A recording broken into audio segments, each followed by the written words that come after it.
Students, unit जो हम लोग डिस्कस कर रहे हैं हेलो एल्केन, जिसमें कल अपने मेथड ऑफ प्रिपरेशन पढ़े थे। आज हम लोग डिस्कस करेंगे केमिकल रिएक्शंस।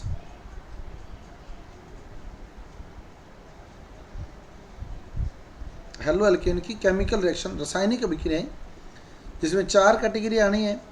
पहली नाभिक स्नेही प्रतिस्थापन, न्यूक्लियोफिलिक सब्स्टिट्यूशन जो हमने पढ़ी थी SN1 SN2। दूसरी विलोपन, विलोपन की मैकेनिज्म में हमने पढ़ी है E1 E2 एलिमिनेशन रिएक्शन, विलोपन अभिक्रिया। तीसरी धातुओं से अभिक्रिया, जिसमें वुटर्स अभिक्रिया इंपॉर्टेंट है, धातुओं से अभिक्रिया। और चौथी कैटेगरी आती है इसमें अपचयन अभिक्रिया, रिडक्शन रिएक्शन। तो 4 टाइप की केमिकल रिएक्शन हम लोग हेलो एल्केन की डिस्कस करते हैं, जिसमें नाभिक स्नेही प्रतिस्थापन अभिक्रिया के कुछ एग्जाम्पल बहुत इंपॉर्टेंट है। नाभिक स्नेही प्रतिस्थापन अभिक्रिया, तो सबसे पहले हम लोग यही डिस्कस करेंगे, नाभिक स्नेही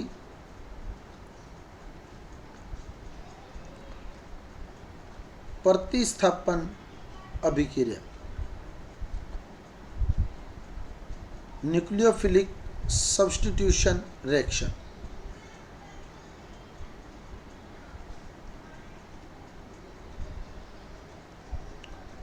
न्यूक्लियोफिलिक सब्स्टिट्यूशन रिएक्शन और एक आती है विलोपन एलिमिनेशन। तो इसका सबसे इंपॉर्टेंट एग्जांपल है जलीय KOH के साथ, एक्वस KOH के साथ जो रिएक्शन दी जाती है वो नाभिक स्नेही प्रतिस्थापन होती है, और अल्कोहलिक KOH के साथ जो रिएक्शन दी जाती है वो विलोपन होती है। ये ध्यान रखना है दोनों में डिफरेंस। जलीय KOH के साथ अगर दे दे, एक्वस KOH के साथ दे दे, तो कौन सी कैटेगरी में जाएगी? नाभिक स्नेही प्रतिस्थापन। जैसे CH3Cl प्लस KOH, यहाँ जलीय लिख देगा, एक्वस लिख देगा, तो जलीय एक्वस लिखते ही हमें पता लग जाना चाहिए कि नाभिक स्नेही प्रतिस्थापन है। तो यहाँ से एक नाभिक स्नेही निकलेगा और यहाँ से नाभिक स्नेही इधर आ जाएगा। नाभिक स्नेही प्रतिस्थापन, न्यूक्लियोफिलिक सब्स्टिट्यूशन। नाभिक स्नेही पर क्या चार्ज होता है? नाभिक स्नेही पर नेगेटिव। तो यहाँ से नेगेटिव निकलता है और यहाँ वाला नेगेटिव उधर चला जाता है, नेगेटिव एक्सचेंज हो जाते हैं एक दूसरे से। न्यूक्लियोफिलिक सब्स्टिट्यूशन होता है, नाभिक स्नेही प्रतिस्थापन होता है। तो क्या बनेगा? Cl इधर आ जाएगा और OH इधर आ जाएगा ना। तो क्या बनेगा? CH3OH plus KCl, alcohol. Alcohol. यहाँ जो मेन बात ये ध्यान रखने वाली है, एक्वस KOH दे देगा तो अपने को दिख ही रहा है। कई बार वो एक्वस KOH नहीं देता, क्या देता है अपने को? वहाँ अपने को देगा हाइड्रेटेड Ag2O, या यूँ लिख देगा नम Ag2O। नम भी लिख देता है वहाँ, वेट वर्ड डाल देता है, गीला ह्यूमिड वर्ड डाल देता है, हाइड्रेटेड वर्ड डाल देता है। कई तरह के शब्द जो है वहाँ यूज किए जाते हैं। जैसे हाइड्रेटेड Ag2O, तो ये हम लोग क्या, हाइड्रेटेड मतलब जल योजित, जल योजित ऑक्साइड यानी हाइड्रोक्साइड, बताया हुआ आपको। जल योजित ऑक्साइड हाइड्रोक्साइड होता है ना। तो शब्द डाल देगा हाइड्रेटेड Ag2O, नम Ag2O। नम ह्यूमिड है ना, और या कह देगा वेट, गीला है। गीला है तो मतलब इसमें वाटर है, और Ag2O और वाटर का मतलब हो गया AgOH है। समझ आई बात? Ag2O प्लस H2O लिखोगे तो क्या बनेगा? 2AgOH। लग गया पता? AgOH बनेगा। तो AgOH की रिएक्शन करानी है अपने CH3Cl से, तो CH3Cl प्लस AgOH क्या बनेगा? अब वही सेम, Cl और OH एक दूसरे से एक्सचेंज हो जाएंगे। OH की जगह Cl आ जाएगा, Cl की जगह OH चला जाएगा, तो यहाँ से AgCl निकल जाएगा और CH3OH बन जाएगा। तो ये ध्यान रखना, नम Ag2O देता है तो वो नाभिक स्नेही प्रतिस्थापन के एग्जाम्पल में लेना है। आगे बात समझ? और कई बार शुष्क Ag2O भी आ जाता है ऐसे, शुष्क Ag2O। तो शुष्क Ag2O से ईथर बनता है, CH3Cl प्लस शुष्क है, ड्राई है। ड्राई है तो Ag2O ही लिखोगे, Ag2O यानी AgOAg, सही है, Ag2O। तो तो अब आपको पता है ये Cl माइनस होता है और Ag प्लस होता है, AgCl बन जाएगा। यहाँ से एक CH3Cl और लेना पड़ेगा, एक AgCl और बन जाएगा, क्योंकि एक ड्रॉप जब हम डालते हैं तो बहुत सारे मॉलिक्यूल चले जाते हैं। तो 2 AgCl निकल गए और क्या बचा, CH3OCH3, ईथर बन गया। समझ आ गई बात। तो शुष्क Ag2O दे दे तो क्या बनता है, ईथर, और नम Ag2O दे दे तो अल्कोहल। क्लियर। उसके बाद कई बार ऐसे लिखा हुआ जाता है जलीय Na2CO3, एक्वस सोडियम कार्बोनेट। तो जलीय Na2CO3 का मतलब क्या है कि Na2CO3 की क्रिया आप जल से करवाओ। तो मैंने आपको बताया हुआ क्या बनेगा, बताओ। यहाँ H और Na जब आमने सामने आ जाते हैं तब क्या होता है, बताओ।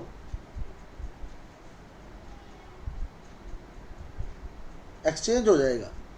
H की जगह Na चला जाता है, Na की जगह H चला जाता है।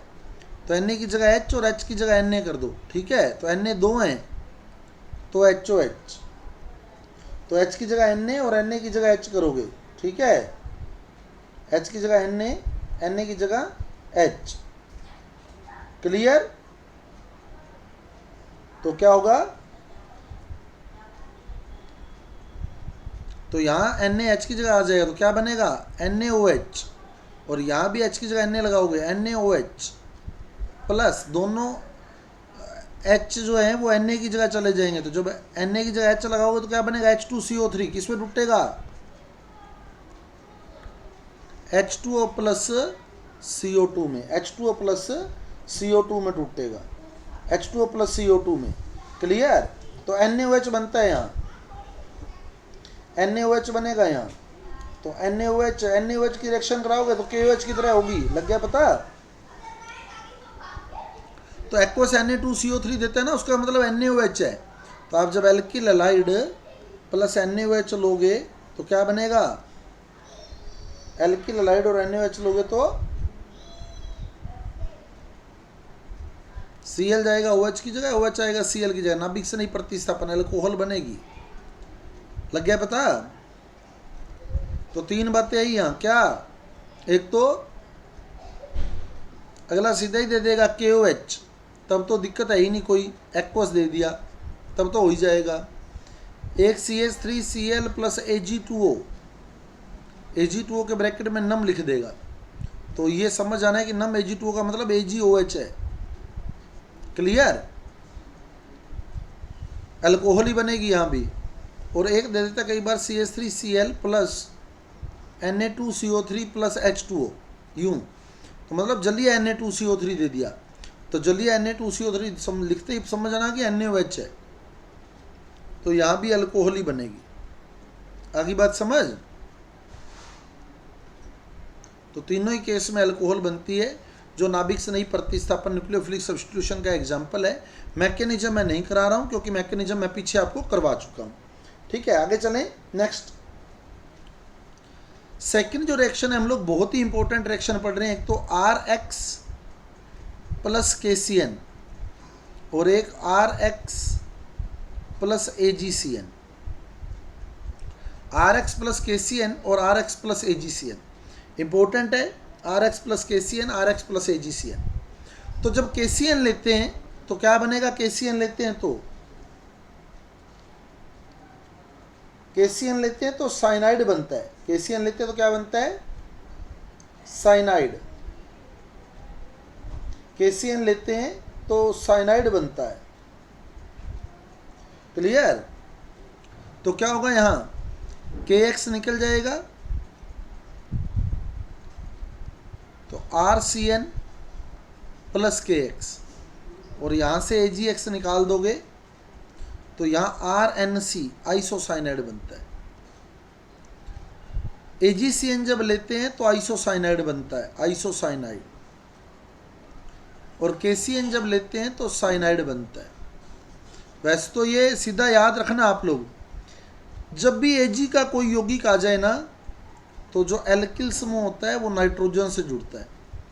एल्किल समूह नाइट्रोजन से जुड़ेगा जब भी Ag का यौगिक आएगा, ठीक है। सिल्वर का यौगिक आएगा तो एल्किल समूह नाइट्रोजन से जुड़ेगा। क्यों जुड़ेगा, यहाँ क्यों होता है वो भी क्लियर कर देता हूँ। KCN जो है वो एक आयनिक कंपाउंड है और AgCN जो है वो कोवलेंट है, सहसंयोजक है। KCN जो होता है वो आयनिक यौगिक होता है और AgCN जो होता है वो सहसंयोजक यौगिक होता है। तो पहले KCN को आयनों में तोड़ो आप। तो पहली रिएक्शन हम लोग कर रहे हैं RX प्लस KCN कि यहाँ RCN क्यों बनता है उसको क्लियर कर रहे हैं। तो KCN जो है वो एक आयनिक यौगिक है, इसको आयनों में तोड़ो तो किस में टूटेगा बताओ। KCN को आयनों में तोड़े अगर K प्लस CN माइनस, सही है। CN में कौन सा बॉन्ड होगा बताओ, C और N में ट्रिपल बॉन्ड। अब नाइट्रोजन के पास बताओ वैलेंस इलेक्ट्रॉन कितने होते हैं, सहयोजी कोश में कितने इलेक्ट्रॉन होते हैं नाइट्रोजन के पास, 5। 5 में से 3 बॉन्ड बनाने में गए, लोन पेयर अवेलेबल है, क्लियर। कार्बन के पास कितने होते हैं वैलेंस शेल में, कार्बन के पास आउटर शेल में बाह्य कोश में 4 कार्बन 6 नंबर पे आता है, 4 होंगे बाह्य कोश में। 3 बॉन्ड बनाने में गए, 1 फ्री बच गया, सही है। कार्बन का खुद का 1 फ्री बच गया।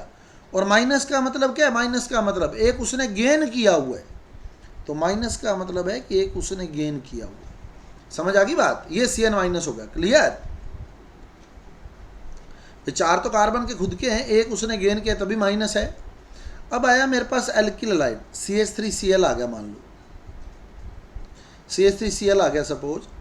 तो Cl पे नेगेटिव है और C पे पॉजिटिव है, सही है, यही होगा। C पर पॉजिटिव है तो अब C को इलेक्ट्रॉन रिक्वायर्ड है, इलेक्ट्रॉन चाहिए इसको क्योंकि इस पे प्लस आ गया। अब बताओ इन दोनों में से किसके पास इलेक्ट्रॉन है, C के पास इलेक्ट्रॉन पड़े हैं या N के पास पड़े हैं बताओ, या दोनों के पास पड़े हैं, दोनों के पास। तो C और N जो है वो दोनों इलेक्ट्रॉन दान कर सकते हैं, दोनों इलेक्ट्रॉन डोनेट कर सकते हैं, दोनों इलेक्ट्रॉन दान कर सकते हैं। अब मान लो अगर नाइट्रोजन इलेक्ट्रॉन दान करता है सपोज, तो किस किस के बॉन्ड बीच बॉन्ड बना बताओ। अगर नाइट्रोजन इलेक्ट्रॉन दान करे तो किस किस के बीच बॉन्ड बनता है, C और N के बीच, सही है। कार्बन और नाइट्रोजन के बीच बॉन्ड बनता है। और अगर कार्बन इलेक्ट्रॉन दान करता है तो किस किस के बीच बॉन्ड बनता है, C और C के बीच, सही है, दिख रहा है साफ भाई। अगर नाइट्रोजन इलेक्ट्रॉन दान करता है मान लो इसको, तो C और N में बॉन्ड बनता है। और अगर इसको कार्बन इलेक्ट्रॉन दान करता है तो C और C में बॉन्ड बनता है। और CC बॉन्ड जो होता है वो CN बॉन्ड के कंपेरेटिवली स्ट्रॉन्ग होता है। CC बॉन्ड जो होता है वो प्रबल होता है, स्ट्रॉन्ग होता है। और CN बॉन्ड जो होता है वो वीक माना जाता है, दुर्बल बंध होता है कार्बन नाइट्रोजन बंध। तो बताओ कौन सा बॉन्ड बनेगा, स्ट्रॉन्ग या वीक, स्ट्रॉन्ग। तो इसलिए यहाँ इलेक्ट्रॉन जो है वो कार्बन डोनेट करता है, तो कार्बन जो है वो कार्बन से बॉन्ड बनाता है, यानी एल्किल समूह जो है वो कार्बन से जुड़ता है तो RCN बनता है। यहाँ CH3 लिया है तो CH3 कार्बन से जुड़ेगा ना कि नाइट्रोजन से। C और C वाला बॉन्ड कंपेरेटिवली स्ट्रॉन्ग बॉन्ड है। आगे बात समझ लग गया पता। तो KCN जो है वो एक एम्बीडेंटेड न्यूक्लियोफाइल माना जाता है, उभय दंतुक नाभिक से नहीं माना जाता है, जिसके पास 2 दाता परमाणु हैं पर एक ही दाता परमाणु इलेक्ट्रॉन जो है वो डोनेट करता है। क्लियर है बात। क्यों होता है ऐसा, क्योंकि अगर नाइट्रोजन इलेक्ट्रॉन दान करता है, नाइट्रोजन इलेक्ट्रॉन डोनेट करता है तो किस किस के बीच बॉन्ड बनता है,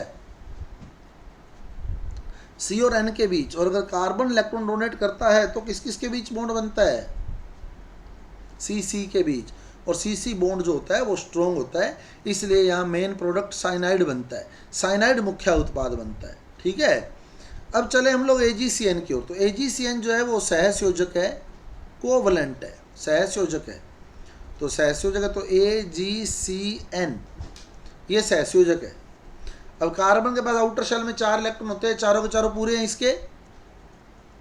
नाइट्रोजन के पास 5 होते हैं, 5 होते हैं तो बॉन्ड बनाने में कितने गए, 3, तो 2 बच गए। लोन पेयर अवेलेबल है।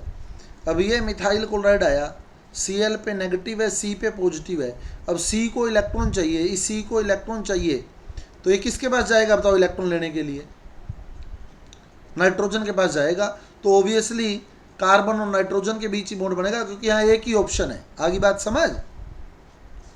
तो यहाँ आइसोसाइनाइड बनता है। तो जब AgCN लेते हैं तो आइसोसाइनाइड बनता है। उसका कारण AgCN जो है कोवलेंट है, सहसंयोजक है। क्लियर बात? और बाकी सीधा याद रखना, इतनी बातें वहां नहीं सोची जाती। Ag का कंपाउंड दे दे तो एल्किल समूह को नाइट्रोजन से जोड़ना है, सीधा याद रखना। ठीक है, इतनी बातें वहां सोची नहीं जाती। जल्दी जल्दी में साइनाइड बन जाएगा वहां, क्योंकि हम लोग यूं सोचेंगे फटाफट CH3Cl + AgCN, अपना दिमाग यूं चलेगा वहां कि फटाफट साइनाइड बन जाएगा। तो याद रखना, नोट कर लो अलग से। Ag का कंपाउंड देता है तो एल्किल समूह नाइट्रोजन से जुड़ेगा। इंपॉर्टेंट बात है। ठीक है, क्लियर? चलें आगे। अब साइनाइड की मैं रिएक्शन भी बता देता हूं आपको। साइनाइड को आगे जैसे मान लो KCN से क्रिया कराई, साइनाइड बन गया, और AgCN से क्रिया कराई तो आइसोसाइनाइड बन गया। ये KCN से क्रिया कराई तो साइनाइड बना, AgCN से क्रिया कराई तो आइसोसाइनाइड बना। अब आगे फिर रिएक्शन होती है, कौन कौन सी देखो। साइनाइड की रिएक्शन यहीं क्लियर कर लें हम लोग। एक तो होता है अपचयन, रिडक्शन, Na+C2H5OH, मैंडियस अभिक्रिया बोलते हैं इसको। साइनाइड का अपचयन जब Na+C2H5OH से किया जाता है तो यह अभिक्रिया मैंडियस अभिक्रिया कहलाती है। यह अपचयन मैंडियस अपचयन कहलाता है। इंपॉर्टेंट है। ठीक है। एक आता है आंशिक जल अपघटन, पार्शली हाइड्रोलाइसिस, आंशिक जल अपघटन, और एक आता है पूर्ण जल अपघटन, कंप्लीट हाइड्रोलाइसिस। अपचयन का तरीका तो आपको मैंने बताया हुआ है। रिडक्शन का तो क्या करोगे बताओ? रिडक्शन करना है तो डबल या ट्रिपल दिया है तो उसको क्या कर दोगे? पहले ट्रिपल दिया तो डबल करोगे, डबल दिया तो सिंगल करोगे। तो बेटर है कि ट्रिपल को सीधा सिंगल कर दो। सही है? तो ये तो फंडा वही है। कितने कितने बॉन्ड फ्री हुए बताओ कार्बन नाइट्रोजन के? 2-2। तो 2H यहां जुड़ गए और 2H यहां जुड़ गए, एमीन बन गया। सही है? NH2 बन गया, तो प्राथमिक एमीन बन गया। तो साइनाइड का अपचयन कराते हैं तो प्राइमरी एमीन 1 डिग्री एमीन बनता है। 1 डिग्री एमीन बनता है। लग गया पता? अब कराना है आंशिक जल अपघटन। अब जल अपघटन कराना है आपने। आप H2O लो, आप अपने आप समझेंगे, देखना। आपने HOH ले लिया, HOH ले लिया। अब इसमें मतलब कि जल का यूज करना है आपने, तो आप जो है ट्रिपल बॉन्ड को सिंगल कर दो। तो बताओ कितने कितने बॉन्ड फ्री हुए बताओ? 2-2। सेम सिस्टम रहेगा। आप बताओ C और N में से नेगेटिव कौन सा होगा और पॉजिटिव कौन सा होगा? ये बताओ। N नेगेटिव होगा, है ना? N नेगेटिव होगा। तो क्या जोड़ोगे बताओ N के साथ? जल का कौन सा हिस्सा N के साथ जोड़ोगे बताओ? H, क्योंकि N नेगेटिव होगा और H पॉजिटिव होता है ना। तो आप N के साथ H जोड़ दो, तो एक H यहाँ जुड़ गया, एक H यहाँ जुड़ गया। तो आपने H तो जोड़ लिए किसके साथ? N के साथ। अब बचा क्या आपके पास?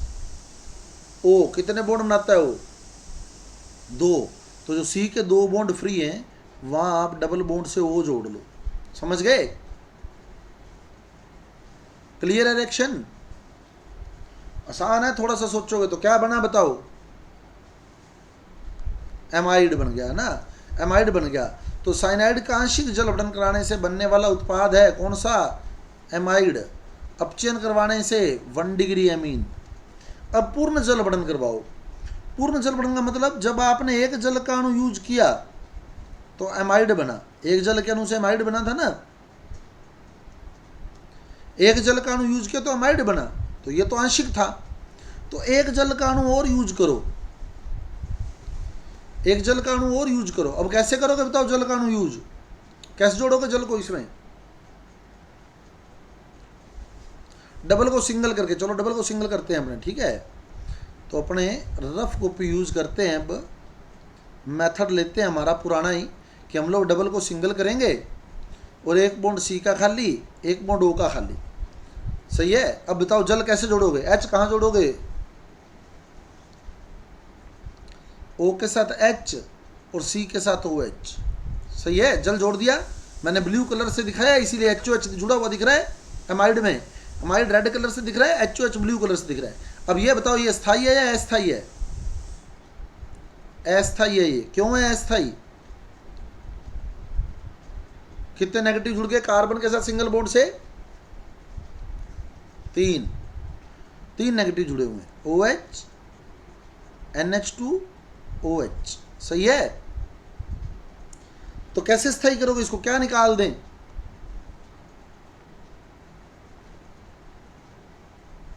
क्या निकालने की ये स्थायी हो जाए? क्या निकाल दें? अब आप एक सिंपल सी बात है, हम लोग ज़्यादातर H2O निकालते हैं। H2O तो जोड़ रहे हैं, H2O तो जोड़ रहे हो ना, तो फिर निकालना ही है तो फिर जोड़ क्यों रहे हो? तो H2O को छोड़ के कुछ और निकल सकता है क्या? वो देखो NH3 पता लग गया ना क्यों निकाला है? क्योंकि H2O तो जोड़ रहे हैं, तो जब H2O को निकालना है तो फिर जोड़ा ही क्यों? ना ही जोड़ते। आई समझ बात? तो हम लोग यहाँ से NH3 निकालते हैं, पता लग गया NH3 क्यों निकाला है? निकल H2O भी सकता था, पर H2O तो जोड़ा है, तो जिसको जोड़ा है उसको ही निकालना है, तो फिर जोड़ा ही क्यों है? फिर इतनी रामायण करो ही क्यों, इतना काम करो ही क्यों? इससे बढ़िया तो नहीं जुड़ा हुआ था बेचारा। क्लियर बात? तो NH3 निकालेंगे, इसीलिए हमारी किताबें सीधा निकाल देती है NH3, सीधा NH3 निकाल के कार्बोक्सिलिक अम्ल दिखा देती है। और बाकी हमारा तरीका वही है, सही तरीका वही होता है, डबल सिंगल बनता है और उस तरह से एक यौगिक बनता है, समझ गए? तो यह कार्बोक्सिलिक एसिड, तो अपचयन से क्या बना? अपचयन से 1 डिग्री अमीन, आंशिक जल वर्णन से एमाइड, और पूर्ण जल वर्णन जब करते हैं तो दो जल के अणु यूज होते हैं। पहला जल का अणु एमाइड बनाता है, दूसरा जल का अणु कार्बोक्सिलिक अम्ल में कन्वर्ट करता है उसको, यानी साइनाइड के पूर्ण जल वर्णन से कार्बोक्सिलिक अम्ल बनता है। क्लियर बात? आ रहा समझ? अब आगे चलें, आइसोसाइनाइड का भी देख लो क्या हिसाब किताब रहता है। आइसोसाइनाइड का एक तो अपचयन होता है,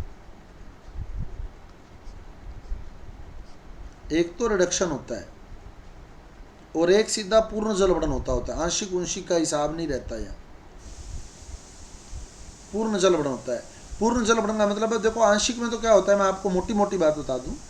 आंशिक में क्या होता है? आंशिक में तो जो ट्रिपल बॉन्ड है वो सिंगल बनता है, और पूर्ण में कार्बन नाइट्रोजन वाला बॉन्ड पूरा टूट जाता होता है, समझ गए? ये होता है। आंशिक में कार्बन नाइट्रोजन पूरा नहीं टूटता, पाई टूटते हैं, और जब पूर्ण करवाते हैं तो कार्बन नाइट्रोजन बॉन्ड पूरा तोड़ देते हैं हम लोग। क्लियर है बात? ऊपर भी यही किया है हमने, जहाँ कार्बन नाइट्रोजन बॉन्ड पूरा तोड़ दिया वो पूर्ण जल वर्णन है, और जहाँ कार्बन नाइट्रोजन बॉन्ड में सिर्फ पाई बॉन्ड तोड़े वो आंशिक जल वर्णन होता है, ठीक है। तो आइसोसाइनाइड का हमेशा पूर्ण जल वर्णन होता है, और अपचयन होता है। अपचयन में क्या करोगे? कार्बन और नाइट्रोजन के बीच कौन सा बॉन्ड है? चलो हम लोग जो भी है हम लोग इसको सिंगल कर देंगे, ठीक है। सिंगल कर देंगे तो नाइट्रोजन के कितने बॉन्ड फ्री हुए? एक।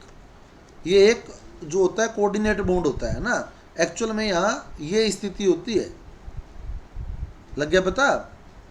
और वो कोऑर्डिनेट बॉन्ड उपसहसंयोजक बंध बना होता है एक। तो जब ये तोड़ते हैं हम लोग, तो एक सिंपल सी बात है, नाइट्रोजन 3 ही बॉन्ड बनाता होता है, ये तो पता है सबको। तो 2 ऑलरेडी पड़े हैं तो एक ही फ्री हुआ है। और कार्बन कितने बॉन्ड बनाता है? कार्बन 4, तो कार्बन के यहाँ 3 फ्री करोगे। क्लियर? ये ध्यान रखना, ये ऐसे सीधा सोचोगे ना तो इतना पता नहीं लगेगा। आप लोग उधर माइंड लगाएं कि नाइट्रोजन 3 बॉन्ड बनाता होता है, तो नाइट्रोजन का 1 बॉन्ड फ्री करोगे। कार्बन 4 बॉन्ड बनाता होता है, कार्बन के 3 बॉन्ड फ्री करोगे। अब H जोड़ोगे, 1 2 3 4, तो सेकेंडरी अमीन बन गया। NH आया, NH देखो NH 2 डिग्री अमीन है, द्वितीयक एमीन है, सेकेंडरी एमीन है। क्लियर? आ गया समझ? अब क्या करना है हमने? पूर्ण जल अपठन। तो कार्बन नाइट्रोजन बॉन्ड पूरा तोड़ दो, कार्बन नाइट्रोजन बॉन्ड पूरा तोड़ दोगे, ठीक है। कार्बन नाइट्रोजन बॉन्ड पूरा तोड़ दो, HOH HOH। अब तो H तो किसके साथ जोड़ोगे बताओ? H तो N के साथ, तो एमीन बन जाएगी, प्राथमिक एमीन। सही है? क्लियर? H तो जुड़ गए N के साथ, तो NH2 बन गया, यहाँ प्राथमिक एमीन बन गई। और O जुड़ जाएगा किसके साथ? C के साथ, तो एक तरह से यहाँ CO बन जाता है। लेकिन CO जो होता है वो जल से क्रिया फर्दर कर सकता है, जल से फिर क्रिया कर सकता है CO। तो CO और जल जब क्रिया करते हैं तो फार्मिक अम्ल बनता है HCOOH बनेगा ना, देख लो HCOOH बनेगा। तो ये CO जो होता है फिर जल से अवशोषित हो जाता है और यहाँ HCOOH बना देता है, फार्मिक अम्ल बना देता है। आ गया समझ? तो दो जल के अणु यूज किए। हम लोग बुक में ऐसे करते रहते हैं। कैसे? बुक कैसे बताती है हमारी? बुक हमारी ऐसे बताती है, आप लोग बुक देखेंगे ना, बुक में यूँ, हम लोग भी ऐसे ही बताते हैं ज़्यादातर स्टूडेंट्स को, तो ये हुआ है, ठीक है। क्योंकि हम लोग बुक से ही फॉलो करके चलते हैं, क्योंकि बुक से बाहर जाते हैं तो थोड़ा और ज़्यादा डीप जाना पड़ता है हमारे को। तो हम लोग किताबों में ऐसे दिखाया होता है यूँ कि ये HCOOH बन गया, फार्मिक अम्ल बन गया, और CH3NH2 बन गया। और जबकि हम लोग सिंपली सोचें अगर इसको कि कार्बन और नाइट्रोजन का बॉन्ड टूटेगा, है ना, ये टूट गया। अब जल आपके पास है, जल आपके पास है, तो नाइट्रोजन के आपने दो बॉन्ड फ्री किए, स्वाभाविक सी बात है, किए ना, दो बॉन्ड टूटे। और दो बॉन्ड टूटे तो कार्बन के भी दो ही बॉन्ड टूटे हैं, C और N में। ये तो कोऑर्डिनेट है, कोवलेंट तो दो ही हैं, समझ गए? तो H तो जुड़ गए N के साथ और डबल बॉन्ड O जुड़ गया C के साथ। C अभी भी सेटिस्फाइड नहीं है, C के दो बॉन्ड अधूरे पड़े हैं। सही है? तो एक जल का अणु और आता है HOH, तो एक बॉन्ड से इसके साथ H जुड़ जाता है और एक बॉन्ड से इसके साथ OH जुड़ जाता है, तो HCOOH बन जाता है ये, ताकि कार्बन जो है वो अष्टक पूरा कर सके, ऑक्टेट कंप्लीट कर सके। आगे बात समझ? तो ये फार्मिक अम्ल बन जाता है इस तरह से, HCOOH बन गया।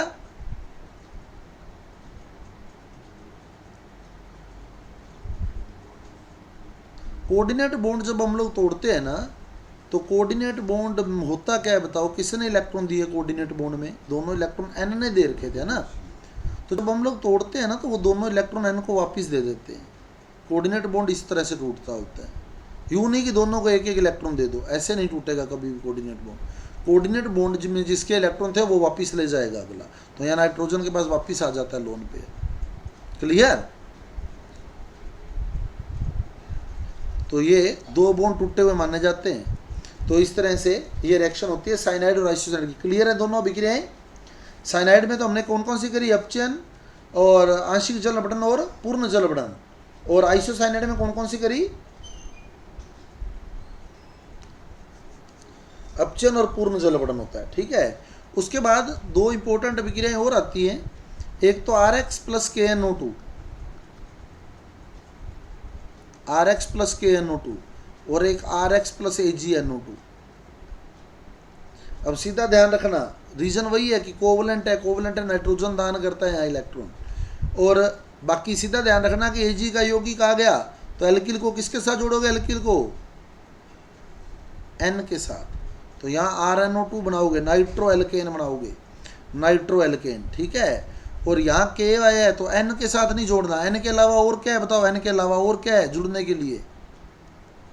O है, तो यहाँ RONO + KX। Ag का यौगिक है तो N के साथ जोड़ोगे, तो यहाँ तो नाइट्रो एल्केन बनता है और यहाँ एल्किल नाइट्राइट बोला जाता है, एल्किल नाइट्राइट, एल्किल नाइट्राइट। आगे बात समझ लग गया पता? नेक्स्ट चले हम लोग, तो कार्बोक्सिलिक अम्ल के सिल्वर लवण से विक्रिया, एल्किल हैलाइड की कार्बोक्सिलिक अम्ल के सिल्वर लवण से विक्रिया, यह भी नाभिक स्नेही प्रतिस्थापन का ही उदाहरण है। एल्किल हैलाइड की कार्बोक्सिलिक अम्ल के सिल्वर लवण से विक्रिया, क्या बनेगा बताओ? इसमें दिख रहा है, क्या निकालोगे? क्या निकालोगे इसमें से? AgCl निकाल देंगे, सही है? AgCl निकाल दोगे, तो जब AgCl निकाल दोगे तो एस्टर बन जाएगा, बन गया एस्टर। CH3 यहाँ आ जाएगा O के साथ, तो क्या बनेगा? CH3COOCH3, एस्टर की फॉर्मेशन होती है। क्लियर? और इसमें थायो अल्कोहल भी बना सकते हो, CH3Cl + NaSH। आगे कोई इतनी इंपॉर्टेंट नहीं है रिएक्शन, NaSH लोगे तो यहाँ से NaCl निकल जाएगा और CH3SH थायो अल्कोहल बन जाएगा, सही है? तो ये इतनी महत्वपूर्ण विक्रिया नहीं है। तो बाकी एक और आती है विलियमसन ईथर संश्लेषण, वो अपना ईथर में पूरा चैप्टर ही है ईथर का, तो हम लोग उसको ईथर में डिस्कस कर लेंगे। बाकी मैं बता देता हूँ उसमें होता क्या है, क्लियर हो जाएगा आपको। एल्किल हैलाइड की क्रिया सोडियम एल्कोक्साइड से करवाते हैं, सोडियम एल्क ऑक्साइड।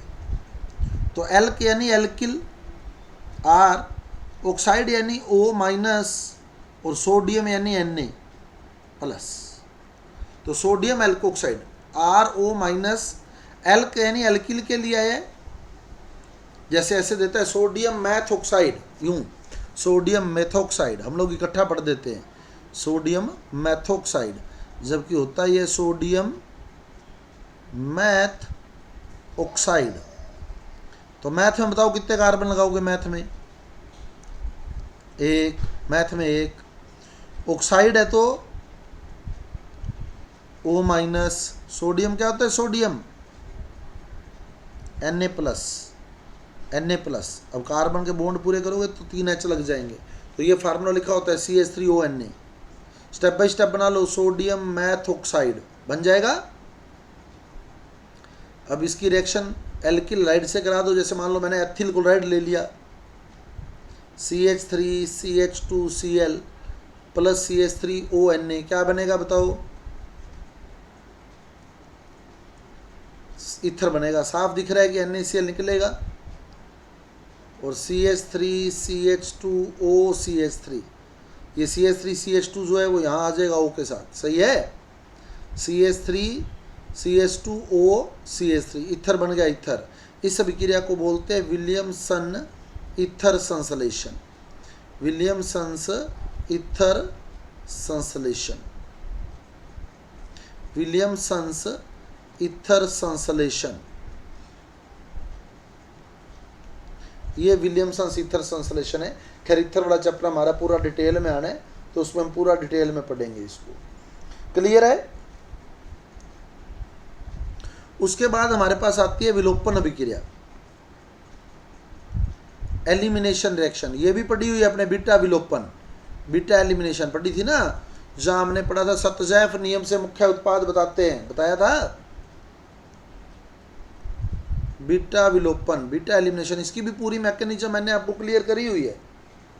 तो इसमें अल्कोहलिक KOH लिया जाता है, अल्कोहलिक KOH, जैसे ये आ गया CH3CH2Cl + अल्कोहलिक KOH।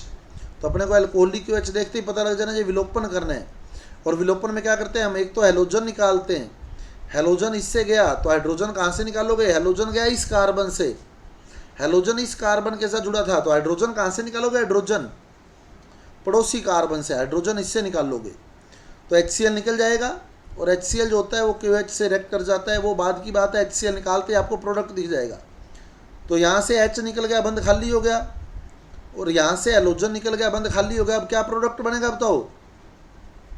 ये फ्री बॉन्ड है, ये बॉन्ड भी फ्री है, क्या करोगे दोनों फ्री बॉन्ड का? डबल बॉन्ड बना दोगे, एल्कीन बनती है, एथीन बन गई। पढ़ी हुई है रिएक्शन हमने। अब ऐसे मान लो 2 ब्रोमोब्यूटेन दे देता, 2 ब्रोमोब्यूटेन और अल्कोहलिक KOH दे देता, तो क्या करते बताओ? ये Br निकालते, Br जाता है इस कार्बन से। अब हाइड्रोजन पड़ोसी कार्बन से जाता है, कितने पड़ोसी कार्बन है बताओ इसके? 2, एक तो ये और एक ये, दोनों से हाइड्रोजन निकालते। पहले इससे निकालते तो CH2 बंद खाली, और यहाँ से Br गया हुआ बंद खाली, तो ये खाली बंद क्या करते? आपस में जुड़ जाते। ये बॉन्ड फ्री है, ये बॉन्ड फ्री है, आपस में जुड़ जाते। और कौन सा बॉन्ड बन जाता है यहाँ? डबल, ब्यूटवनिन बन गया, ब्यूटवनिन। और अगला केस क्या लेते हम लोग? हाइड्रोजन इससे निकालते, तो क्या बनता है? ये तो H आ जाता है, CH3, आगे CH, इससे Br निकल गया बॉन्ड फ्री, CH2 से H निकल जाता है बॉन्ड फ्री, CH3। अब ये फ्री बॉन्ड क्या होते हैं? आपस में जुड़ जाते, और क्या बन जाता है यहाँ? डबल बॉन्ड, ब्यूट-2इन। ये बन जाता ब्यूटवनिन। कौन सा मेजर है? 2इन। कौन से नियम से? सतजैफ नियम से। सतजैफ नियम से मुख्य उत्पाद ब्यूट-2इन है। ये भी पढ़ा हुआ है हमने, पढ़ा है ना पीछे। क्या कहते हैं सतजैफ नियम? वो एल्कीन अधिक मात्रा में बनती है जिसके द्विबंधित कार्बन से अधिक एल्किल समूह जुड़े हों। तो डबल बॉन्डेड कार्बन देख लो, इससे 2 एल्किल जुड़े हैं डबल बॉन्डेड कार्बन से। इसका डबल बॉन्डेड कार्बन देखोगे तो इससे एक ही एल्किल जुड़ा है, इससे तो जुड़ा है एथिल, एथिल, इससे जुड़ा है मैथिल, इससे भी जुड़ा है मैथिल। तो इससे 2 एल्किल जुड़े हैं, 2 एल्किल जुड़े हैं, तो ये मुख्य उत्पाद है ब्यूट-2इन। क्लियर? नेक्स्ट कहता है हमारे को धातुओं से अभिक्रिया। धातुओं से अभिक्रिया,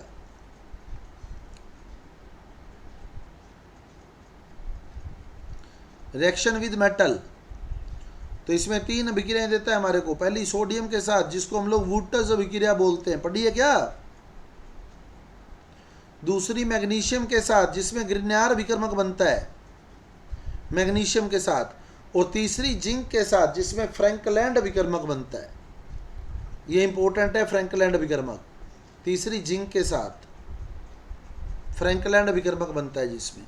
अब क्या होगा देखो, वुटर्स, तो CH3Cl प्लस Na, शुष्क ईथर की उपस्थिति, क्या बनेगा बताओ? साफ दिख रहा है? Na plus Cl minus NaCl निकलेगा, NaCl निकलेगा, तो CH3 का बॉन्ड फ्री होगा। कोई प्रोडक्ट बना क्या? ये CH3 का बॉन्ड फ्री है तो नहीं बना। तो फिर क्या करें? एक अणु और ले लो, क्योंकि जब एक ड्रॉप डालोगे तो बहुत सारे अणु होंगे। तो जब तक आप लोग अंतिम उत्पाद तक नहीं पहुंच जाते तब तक रुकना नहीं चाहिए काम। तो एक अणु और ले लिया प्लस Na, अब फिर NaCl निकलेगा। अब इसका बॉन्ड फ्री है, इसका बॉन्ड फ्री है, क्या होगा बताओ? एथेन बन जाएगी। दोनों का एक एक बॉन्ड फ्री है, दोनों आपस में जुड़ गए। तो CH3CH3 प्लस 2 NaCl, ये बन गई एथेन, उच्च एल्केन।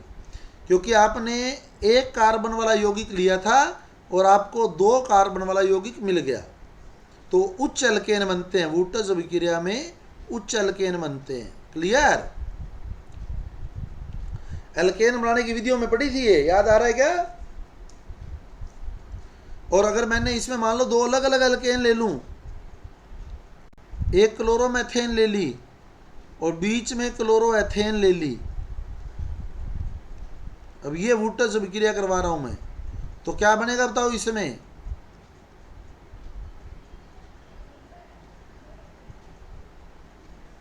क्या बनेगा?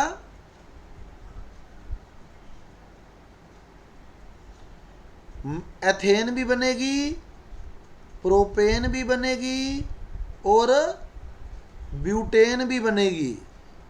याद आ रहा है? क्यों? क्योंकि जब मैं इसकी एक ड्रॉप भी डाल रहा हूं, क्या एक ही अणु जा रहा है क्या? नहीं, तो फिर बहुत सारे ले। सोचो इसको, खूब सारे पड़े हैं ये, क्या ये भी एक अणु गया क्या? ये भी बहुत सारे गए हैं। तो क्या क्या स्थितियां बन सकती हैं, अब सोचनी है आपने, खूब सारे लेके चलने हैं भाई। ये जुड़ सकते हैं तो क्या बनेगा, प्रोपेन। और अगर ये इससे जुड़ जाता है तो क्या बनेगा, एथेन, CH3 बताया था ये आपको वहां भी मैंने, याद है, याद नहीं है, ये इससे जोड़ देते हो तब क्या बनेगा, ब्यूटेन।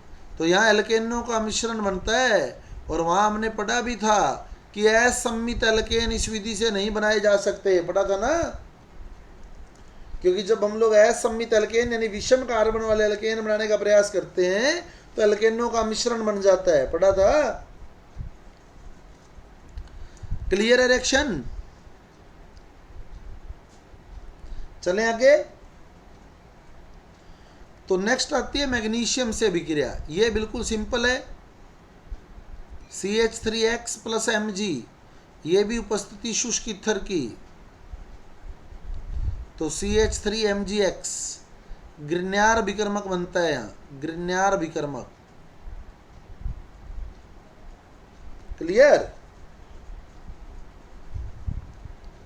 अब नेक्स्ट जिंक के साथ अभिक्रिया इंपॉर्टेंट है, फ्रैंकलैंड विकर्मक बनता है इसमें जब जिंक के साथ अभिक्रिया कराते हैं।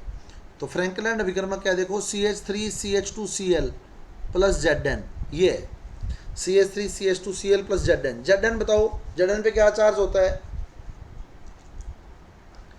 प्लस का कितना, Zn पे +2 है ना। तो Zn खूब सारे हैं अंदर, जब हम लोग थोड़ी सी जिंक डस्ट डालेंगे तो बहुत सारे Zn अंदर चले जाएंगे, सही है। और ऐसे ही एथिल क्लोराइड भी बहुत सारे हैं। अब सोचने की बात है, देखना क्या बनता है। देखो एक रिएक्शन और है बस, इसके बाद अपचयन, यूनिट पूरी है आपकी हेलो एल्केन वाली। अब क्या बनता है बताओ, Zn पे बताओ +2 चार्ज होता है तो किससे जुड़ेगा बताओ, कितने Cl से जुड़ेगा Zn, 2 से। तो ZnCl2, ZnCl2, ठीक है। ऐसे यहाँ भी ZnCl2, सही है, Cl2 दोनों Cl जाएंगे, ZnCl2। अब बताओ क्या होगा, क्या बनेगा बताओ। एक तो ब्यूटेन बनेगी, देखो इसका बॉन्ड फ्री है, इसका बॉन्ड फ्री है, ब्यूटेन बन सकती है, सही है, ब्यूटेन बन जाएगी। और क्या हो सकता है, जिंक जो है ना वो कार्ब धातु यौगिक बनाने की क्षमता भी रखता है, ऑर्गेनोमेटेलिक कंपाउंड भी बनाता है जिंक, कार्बन से जुड़ सकता है। और कार्बन के 2 बॉन्ड, एक बॉन्ड इसका फ्री हुआ, एक बॉन्ड इसका फ्री हुआ। और जिंक जो है बाईवेलेंट है, जिंक की संयोजकता 2 होती है। तो इन दोनों एल्किल समूहों से जिंक भी जुड़ सकता है और ब्यूटेन भी बन सकती है। 2 प्रोबेबिलिटी हो गई यहाँ, समझ आई बात भाई। इसका बॉन्ड फ्री है, इसका बॉन्ड फ्री है, तो ये आपस में जुड़ गए। और जिंक भी ऑर्गेनोमेटेलिक कंपाउंड बनाता है और जिंक भी द्विसंयोजी है, तो इसकी दोनों संयोजकताएं जिंक से संतुष्ट हो सकती है, ये वाली। आई बात समझ या नहीं आई, लग गया पता।